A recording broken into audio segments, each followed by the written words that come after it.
Graça e paz, meus amados irmãos, que a graça e a paz do Senhor Jesus seja com todo o povo de Deus neste novo dia. Que a bênção do Senhor esteja sobre a sua vida e sobre a sua família. Deixa eu colocar aqui um fundo musical para a nossa transmissão. Amados irmãos, se você ainda não se inscreveu no nosso canal, você está convidado a nos abençoar com a sua inscrição. Alvo... passar de 1000 inscritos, já são mais de 850, aos quais nós agradecemos de todo o coração, e a campanha continua até o dia 24. Hoje eu ganhei alguns presentes que foram novas inscrições aí no canal da igreja, e cada pessoa que se inscrever estará me dando um presente. Você que conseguir que o seu parente, seu vizinho, seu amigo, seu irmão de igreja se inscreva, você estará me abençoando. Eu vou ficar muito feliz de receber isso como um presente de aniversário, tá bom? Vamos aí mais um aviso. Deixa seu pedido de oração aí nos comentários do vídeo ou manda pelo WhatsApp que está na descrição deste vídeo, tá certo?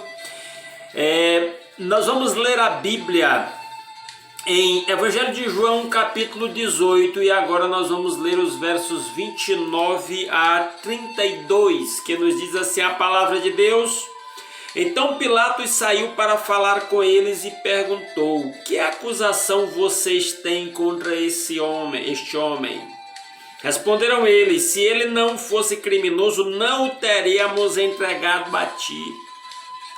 Pilatos disse: levem-no e julguem-no conforme a lei de vocês.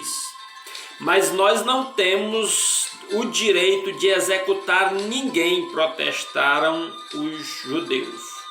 Isso aconteceu para que se cumprissem as palavras que Jesus tinha dito, indicando a espécie de morte que ele estava para sofrer. Dei a esta reflexão o tema já estava decidido, e já estava decidido. Vamos ver alguns detalhes desse texto que acabamos de ler, relendo o verso 29. Então Pilatos saiu para falar com eles. Pilatos, na residência oficial do imperador, do governador romano, saiu para falar com os judeus que haviam trazido Jesus para apresentá-lo à autoridade do governador. E aí ele diz...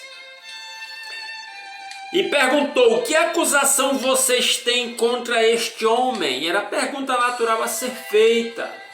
Eles precisavam do aval do governador para cumprir o seu intento. E a resposta deles foi interessante. Verso 30, responderam eles: se ele não fosse criminoso, não o teríamos entregado a ti. Ou seja, eles, antes de julgarem a Jesus, de submeterem a Jesus a um processo normal de julgamento, eles já tinham decidido que Jesus era criminoso. Eles não queriam saber de fatos. Eles estavam irados contra Jesus e já tinham decidido. Antes mesmo de qualquer julgamento formal, eles já estavam afirmando que Jesus era criminoso. Olha a situação. Foi uma injustiça muito grande com o Senhor Jesus, que não teve direito a um julgamento justo, com testemunhas a seu favor, mesmo que houvessem testemunhas falando em contrário, né?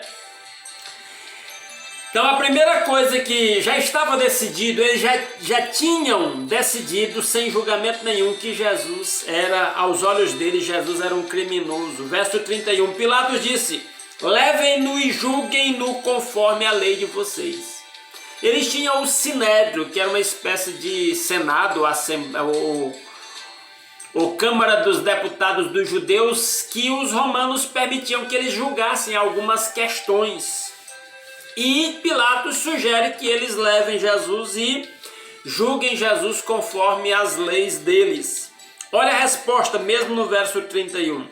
Mas nós não temos o direito de executar ninguém, protestaram os judeus. Ou seja, mais uma coisa que já estava decidida. Primeiro, já estava decidido que Jesus era criminoso, independente de julgamento. e segundo, estava decidido que ele seria executado.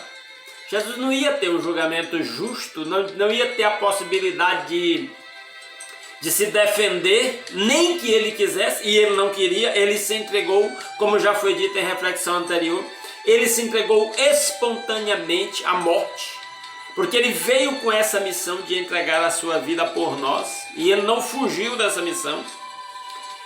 Mas eles também já estavam decididos que ele seria executado. Quando Pilatos sugere que eles o levem para julgar conforme as leis dos judeus, eles dizem, mas nós não podemos executar ninguém. Eles já tinham decidido que Jesus seria morto. Eles não estavam nem considerando alguma outra pena alternativa para Jesus.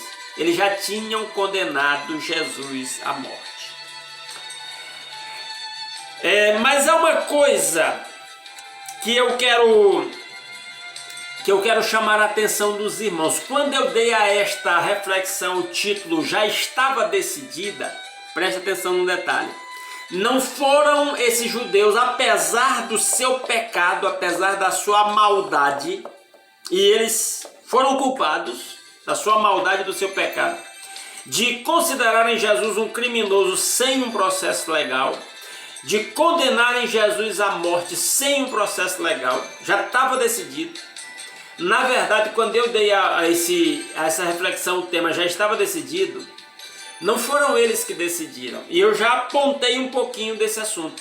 O próprio Jesus espontaneamente entregou-se à morte por nós. Mas tem algo mais. Em um texto escrito há cerca de 700 anos antes desse episódio que nós acabamos de ler, em Isaías capítulo 53, versículo 10, está escrito: contudo foi da vontade do Senhor esmagá-lo e fazê-lo sofrer.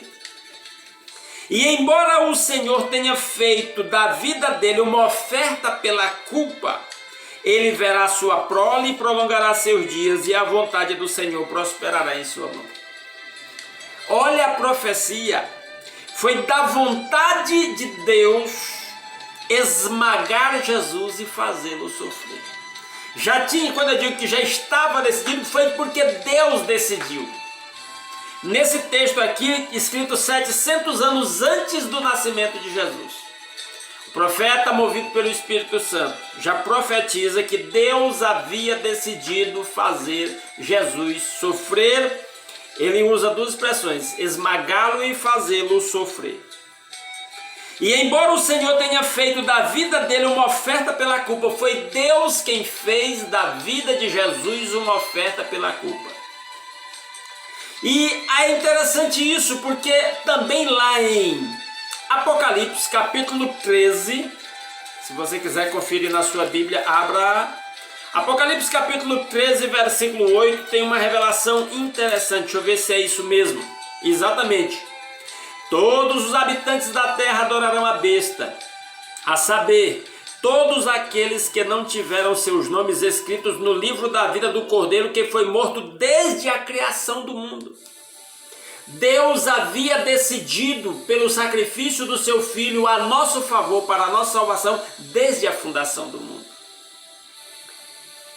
Quando eu mencionei que já estava decidido, e primeiro fiz referência à maldade das autoridades judaicas, mas na verdade nós precisamos entender que quem decidiu foi Deus, desde sempre, que o seu Filho seria oferecido em sacrifício em nosso lugar.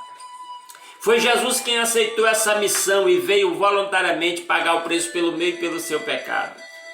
Foi ele que voluntariamente entregou a sua vida por nós, está escrito lá em João capítulo 10, versos 17 e 18. Onde Jesus diz: por isso o Pai me ama, porque eu dou a minha vida, para depois retomá-la.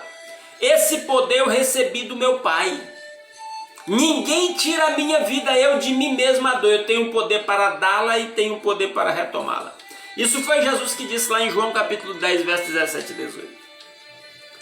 Então, esses homens são culpados do seu pecado. Estes homens foram movidos pela maldade, pelo seu ódio contra Jesus. Mas quem tomou a decisão foi Deus. desde a eternidade, em perfeita concordância com seu Filho Jesus, que veio a este mundo para esta missão, de dar a sua vida no meu e no seu lugar. E eu disse tudo isso baseado nesse texto para dizer, meu amado irmão, a Bíblia nos mostra que quem decide a nossa vida é Deus. Eu já preguei outras vezes sobre isso e volto a dar essa ênfase. A mensagem que eu quero deixar para você nesta reflexão é: quem decide a nossa vida é Deus. Quem decidiu a vida de Jesus foi Deus. Os homens fazem suas maldades, os homens cometem suas injustiças, suas violências, mas nada vai nos acontecer que não seja pela vontade de Deus. E vai chegar uma hora em que nós vamos olhar para trás e ver como tudo que Deus planejou foi perfeito. Então Jesus tinha essa confiança e por isso ele se submeteu a essa morte, a essa violência, a essa injustiça. Porque ele estava completamente submisso à vontade do Pai. Ele tinha consciência do propósito eterno de Deus desde a eternidade, desde o passado, da época do profeta Isaías, em que se anuncia que Deus decidiu entregá-lo ao sofrimento para que fosse esmagado e oferecido em sacrifício em nosso lugar. E ele mesmo assumiu esta responsabilidade de Deus a sua vida por nós. Meus amados irmãos, não existe maior demonstração de amor do que essa na história da humanidade. E quando nós compreendemos isso, como isso enche o nosso coração, como isso dá paz, como isso dá segurança. Nesses tempos de tantas incertezas no mundo, tanta insegurança, tanta morte, tanta notícia ruim, é bom a gente lembrar pela palavra que a vida do discípulo de Jesus, aliás de todas as pessoas, mas de uma forma especial dos discípulos de Jesus, está nas mãos do próprio Jesus e ele é quem decide a nossa vida. Aliás, ele já decidiu. O salmista diz lá no Salmo 139 que Deus já escreveu os nossos dias antes de qualquer um deles ter começado. Deus já havia escrito os nossos dias. Então acredite nisso, Deus já escreveu os meus e os seus dias. Deus já decidiu como é que vai ser a nossa vida e como ela vai terminar. Acredite nisso e descanse no cuidado do Senhor, no amor do Pai eterno, do nosso Deus eterno, o Pai de nosso Senhor Jesus Cristo. Porque Ele nos dá essa paz e essa segurança. Foi por isso que Jesus pôde enfrentar a morte com tanta tranquilidade, tanta paz, sem precisar abrir a sua boca, porque Ele estava em plena harmonia com o Pai, completamente submisso à sua vontade. É assim que um discípulo de Jesus deve viver. Amém? Amém. Vamos orar. Quero mandar um abraço para a dona irmã Alice. Ela é vizinha da irmã Cida. A irmã Cida é membro da nossa igreja, Batista Redenção. Ela mora aqui no bairro vizinho ao nosso, Alto da Glória, o nome do bairro. E parece que a dona Alice é vizinha lá do mesmo prédio da irmã Cida. E tem compartilhado aí as nossas reflexões. Dona Alice, eu espero que Deus use essas palavras para falar ao seu coração, para lhe fortalecer a fé, para que a senhora siga Jesus, aquele que deu a sua vida na cruz, no seu lugar, cada dia mais, conhecendo, amando, servindo, seguindo os seus passos. Amém? Vamos orar. Os pedidos de oração são aqueles de sempre pelos quais temos orado. Eu sempre digo, deixa seu pedido de oração nos comentários desse vídeo ou envia pelo WhatsApp que está na descrição do vídeo, tá bom? E nós vamos orar por você. E temos orado pelos irmãos todos os dias. Hoje uma irmã aqui de Goiânia, irmã Maria Osneide, me pediu oração por um rapaz chamado Marcelo, bem jovem ainda, que está em estado grave na UTI, por causa do problema aí da pandemia. E há muitas pessoas que estão assim, com essa pandemia e com outras doenças também. Não esqueçam de orar pelo pastor Daniel, da missão OANSE, tá bom? Aqui de Goiânia está tratando de um câncer, me parece que no intestino. Vamos orar. Nosso Deus e nosso Pai maravilhoso, soberano Senhor Todo-Poderoso, Criador do céu e da terra, onisciente e onipresente. No Senhor vivemos, nos movemos e existimos. A sua palavra diz que o Senhor é quem dá a todos a vida, o fôlego e as demais coisas. É o Senhor quem faz nascer o sol sobre os maus e os bons. É o Senhor quem faz chover sobre justos e injustos. É o Senhor quem alimenta os passarinhos e veste as flores do campo. Ó Deus maravilhoso! Tudo que somos e temos vem das suas mãos e por isso nós nos curvamos em adoração, em rendição completa ao Senhor. Ó Deus maravilhoso, como Jó nós podemos dizer, agora eu sei que tudo podes e nenhum dos teus propósitos pode ser frustrados. Ó Deus maravilhoso, obrigado por nos dar uma noite de paz e acordar com saúde nas primeiras horas desse dia, parar um tempo para meditar na palavra, para orar uns pelos outros. Obrigado pela família, pelo lar. Obrigado pela palavra que nos diz que o Senhor já decidiu a nossa vida desde a eternidade. E o entendimento disso nos dá paz e segurança. Pai, nesta hora louvamos ao Senhor pela vida da netinha do irmão Beto, pela qual oramos. A Letícia teve a sua bebezinha, e está bem, nós louvamos o nome santo do Senhor, a família está alegre, o irmão Beto e a irmã Anice estão alegres, ó Pai, que aquela criança cresça sadia e saudável, amando a Jesus, que a Letícia trilhe os caminhos do Senhor e conduza sua filha nesses caminhos, que seu esposo também escolha amar a Jesus, sejam toda aquela família envolvida pelo amor de Jesus Cristo, cada vez mais. Pai, coloco diante do Senhor a vida do pastor Daniel, toca com o seu toque curador, usa os médicos, os tratamentos que ele está sendo submetido para ter a sua saúde recuperada. Obrigado pela nova moradia da irmã Dora, mas da irmã Fátima.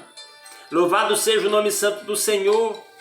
Pai, eu oro nesta hora pelo Marcelo, visita-o naquele leito de UTI, o irmão Walter. Toca com o seu toque curador, orienta os médicos, faça um milagre. Pai, usa essas circunstâncias para fortalecer a fé deles mesmos e dos seus familiares, para revelar o amor de Cristo e a sua graça que emanam da cruz sobre a vida de cada um dos enfermos. Oramos, ó Pai, em nome de Jesus, pelo João Vitor, pela Maria Cecília, a Ana Júlia, a Ana Luísa, meu Pai, cada um destas crianças, adolescentes doentes. Visita, toca, meu Pai, com o seu toque curador, faça milagres nessas vidas. Na vida da Antonella, visita seus pais lá onde eles estão, orienta a sua avó no cuidado da netinha. Ó Deus maravilhoso, colocamos diante do Senhor a vida do irmão Raimundo Donato, preserva-lhe a lucidez, a fé, a alegria, a esperança. Continua trabalhando na vida dos seus filhos, para que, ó Deus, cada vez mais trilhe os caminhos do Senhor. E nesse mesmo sentido oramos pela família da irmã Sândia, a família da irmã Lourdes, pela libertação do Arinaldo, por cada um daqueles que têm pedido oração pelas suas famílias, que meus irmãos estão mencionando perante o trono da graça do Senhor nesta hora, unidos num só espírito, intercedendo pelos familiares. Obrigado pelo emprego do Renan, obrigado pelo mais um ano de vida que ele completou. Louvado e exaltado seja o nome santo do Senhor. Pai, eu coloco diante do Senhor nesta hora, em nome de Jesus, aqueles que estão desempregados. Abre porta de um emprego, supra as necessidades das famílias que estão passando privações por causa do desemprego, meu Pai, em nome de Jesus. Orienta as decisões das autoridades para que haja prosperidade no país, para que os empresários continuem prosperando nos seus empreendimentos para gerar emprego para quem está desempregado. Visita cada um, toca com o seu toque transformador, libertador. As nossas autoridades são vidas pelas quais Jesus morreu, precisam se arrepender dos seus pecados e entregar suas vidas a Jesus. Orienta, meu Pai, aqueles servos do Senhor que exercem posição de autoridade para testemunhar, ó Deus, da esperança e a fé que há em Cristo Jesus. Para aqueles que ainda não se converteram, venham a se converter. Nesse mesmo sentido, oramos pelos médicos, enfermeiros e demais profissionais da saúde.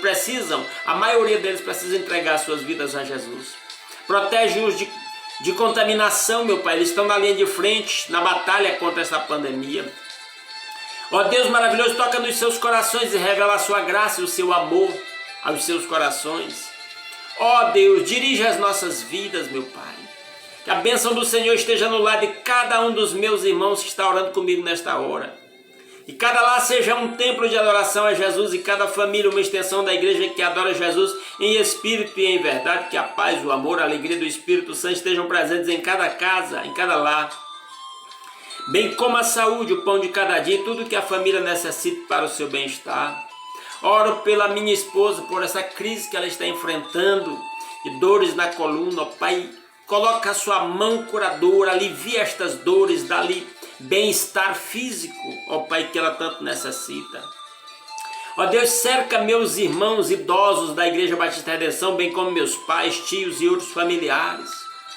Ó Deus, em nome de Jesus, guarda de contaminação nesta pandemia cada um destes idosos. Eu oro pelo irmão Alvino, guarda-o nas idas ao hospital para a hemodiálise. Oro pelos demais, irmã Cleusa, irmão Turibe, irmã Anete, irmã Lourdes e Aristides, irmão Zé Maria e Lourdes. Ó Deus, irmã Maria Brito, irmã Maria Nazaré, ó Deus, cada um desses irmãos, irmão Fabiano, visita cada um lá onde estão. O Senhor sabe do que necessita e o Senhor é poderoso para conduzir suas vidas, protegê-los, guiá-los cada vez mais. Ó Deus maravilhoso, voltamos a orar pelos que estão desempregados, pedindo, ó Deus, uma porta aberta de emprego para esses irmãos que têm pedido oração nesse sentido aí nos comentários dos vídeos que temos feito. Oro pelo Duíla para que seja chamado para aquele concurso para o qual foi aprovado. Oro por emprego para Marcos Vinícius, para o Lucas, para o Andrei. Ó Deus, cada um que está precisando, faça milagres, meu Pai. Vá abrindo portas, vá dando vitória, meu Pai. Ó Deus, consagramos ao Senhor esse dia e as nossas vidas. Que a bênção do Senhor esteja sobre a vida de cada um dos irmãos. E que sejamos bênção do Senhor por onde passarmos nesse dia. Assim nós oramos agradecidos, em nome de Jesus. Amém. Aleluia. Amados irmãos, muitíssimo obrigado pela sua companhia. Desejo que esta palavra desta manhã toque poderosamente o seu coração e edifique a sua fé, fortaleça a sua fé. E se isso aconteceu, compartilhe esse vídeo com os seus amigos, familiares aí pelas redes sociais, nos seus grupos familiares, tá bom? E mais uma vez, se não está inscrito, se inscreva, peça alguém para se inscrever. Até dia 24 de março, os inscritos, cada novo inscrito é um presente de aniversário para mim, tá bom? Grande abraço, fiquem todos na graça e na paz do Senhor Jesus Cristo.